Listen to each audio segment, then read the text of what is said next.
Dear Diary, it seems I had let my imagination run away with me when it came to the observatory tower. It actually turned out to be one of the nicest and most peaceful places in the whole game. Ran by an old crackety star wizard who let the Weathers originals flow freely. He kept junk in the basement and had a rad rainbow staircase that put me at ease.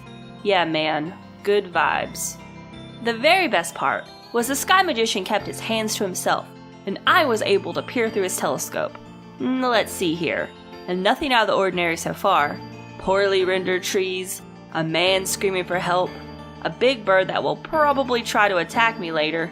Yup, there's the Skull Kid, standing on the clock tower. And sweet Mary Joseph, look at that honker! It's headed right for us! Ah, sweet, free moon rocks! By the time I made it back into town, it was the final day, and the earth was starting to shake. Pretty much the worst time to buy a property, but I wanted to die doing what I loved, and Link loves real estate.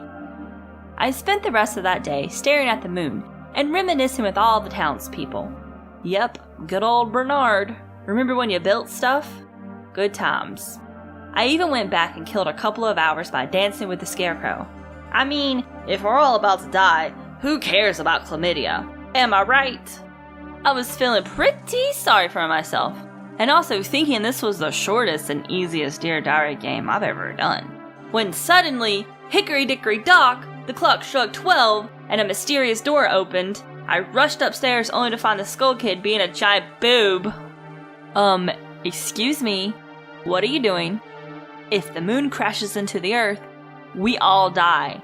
Everyone, including you. Is that mask moon-proof? You just gonna live in space with it? All by yourself? I don't think so. You better get a grip, little Scarecrow man. Today ain't the day to test my patience. Tattle's brother Tail, which is a real name. I looked it up. Please don't name your kid that. Tail popped up and tried to shout confusing riddles at us. Swamp, mountain, ocean, canyon. What does that mean? But before he could answer, the Skull Kid smacked him aside. And I was secretly like, yes! Smack him again! Fuck these fairies! I mean, stop that, you fiend! He was boasting that nothing could stop him now. So I hit him square in the face with a bubble, and he totally choked. Really? You were thwarted by a bubble? You fucking suck. Diary, I'd like to issue an apology for any bubble hating I expressed in previous videos. The Skull Kid dropped the ocarina and I was able to snatch it, causing a flashback of the missing cutscene we've all waited with bated breath to see, Zelda giving Link the Ocarina of Time in between games. Oh, you're going away? Here's my family's most valued treasure. I made it in middle school pottery class. It was supposed to be an ashtray, but my mom quit smoking, so now it's an ocarina. Okay, bye! Cut back to the fight, and I didn't even use the damn ocarina. Instead, I pulled about half a dozen trumpets out of my asshole and farted the Song of Time, causing the world to slip back 3 days in the past. Damn, y'all, the flatulence is real. So here we go again, dawn of the first day, and Tattle reminds me to check in with the mask salesman, since we had an agreement. Yay, my favorite person who definitely isn't Satan. Let's go see that friend of mine. The mask salesman was so happy I got my ocarina back. He celebrated by scrambling my little kid brain.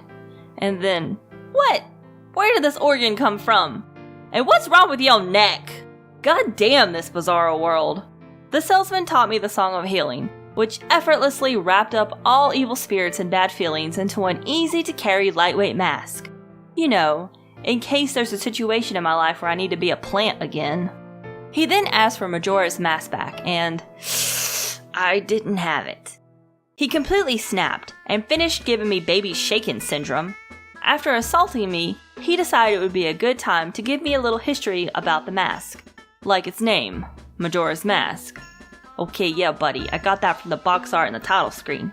He went on to say that it was a very powerful mask, used by an ancient tribe in hexing rituals, and it was so powerful and evil that the ancient people sealed the mask away so no one could misuse it. But my question is, why did he have it in the first place? Seems a little reckless to dig up some old evil mask just for a collection. I then had to watch him go through every single emotion a human person can experience, all within the span of 30 seconds. Yikes. Well, I'm out. Good luck with your schizophrenia, sir. Now that I was back to normal, I was thinking about saying fuck it and going home and eating pizza rolls, when Tattle opened her big fat fairy mouth, suggesting that we actually follow Tail's stupid advice. Swamp, mountain, ocean, canyon. Those just sound like candle scents to me, Tattle. I think your brother's just trying to give you hints for Christmas presents. So I headed south for the swamp, and I was stopped by the town guard who wouldn't let me pass because it's too dangerous for a child. He then caught a glimpse of my sword and completely changed his tune. Why, yes, fine sir. I didn't see you had a sword there.